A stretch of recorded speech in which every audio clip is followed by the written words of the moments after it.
అందరికీ నమస్కారములు. మన ఛానల్ని మొదటిసారి చూస్తున్న వ్యూవర్స్ అందరూ కూడా వెదర్ అప్డేట్స్ కోసం తప్పకుండా మన ఛానల్ని సబ్స్క్రైబ్ బటన్ మీద క్లిక్ చేసి సబ్స్క్రైబ్ చేసుకోండి. నిన్న రాత్రి సమయంలో వర్షాల విధ్వంసం అయితే ఉత్తరాంధ్ర జిల్లాలో కొనసాగింది. ఇక ఈరోజు ఉదయం మధ్యాహ్నం సమయంలో మనం అప్డేట్ ఇచ్చిన విధంగానే 2 గంటల నుంచి కూడా కంప్లీట్గా వైజాగ్ సిటీలో వర్షాల విధ్వంసం, ఉరుములు, మెరుపులు, ఈదురుగాలులతో కూడిన బీభత్సం అయితే కొనసాగుతుంది. మరొక పక్కన అనకాపల్లి, చోడవరం, గాజువాక, పెందుర్తి అలాగే భీమిలి పరిసర ప్రాంతాలతో పాటుగా వర్షాల విధ్వంసం అయితే వైజాగ్ సిటీలో అయితే గత 2 గంటలుగా నాన్ స్టాప్గా కొనసాగుతుంది.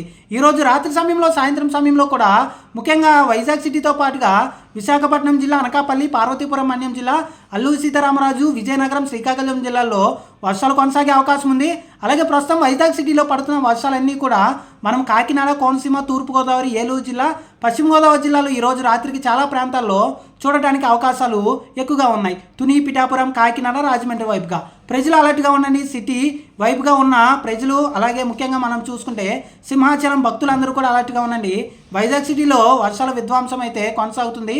భారీ ఉరుములు, మెరుపులు, ఈదురుగాలులతో ఉత్తరాంధ్ర జిల్లాలతో పాటుగా గోదావరి జిల్లాలో ఈరోజు రాత్రి సమయంలో ఇంకా ఎక్కువ ప్రాంతాల్లో కొనసాగే అవకాశాలు, సూచనలు అయితే ఉన్నాయి. ప్రస్తుతం మాత్రం సిటీలో పడుతున్న వర్షాలన్నీ కూడా కాకినాడ వైపుగా అయితే వెళ్తున్నాయి. తుని వైపుగా ప్రజలందరూ కూడా అలర్ట్గా ఉండండి. మన ఛానల్ని మొదటిసారి చూసిన వ్యూవర్స్ అందరూ సబ్స్క్రైబ్ చేసుకోండి. థ్యాంక్ యూ అండి.